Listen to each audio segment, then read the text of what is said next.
ponovo Triumf Rosé. Posle dugo iščekivanja, naš novi Triumf Rosé iz berbe 2015.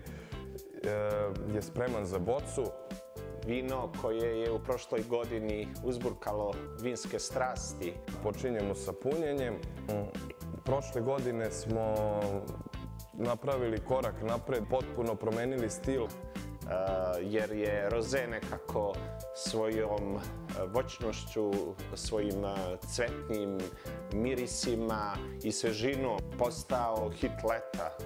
Šta je ono što odlikuje ovaj Rosé i po čemu je on drugačiji?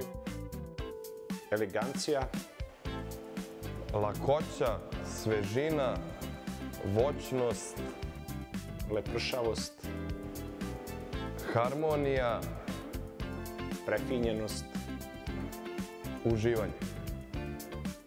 Ovo je Rosé iz berbe 2015. Dugo očekivan Rosé i nadam se da će nastaviti slavom koje je krenuo njegov prethodnik Triumf Rosé iz berbe 2014. godine.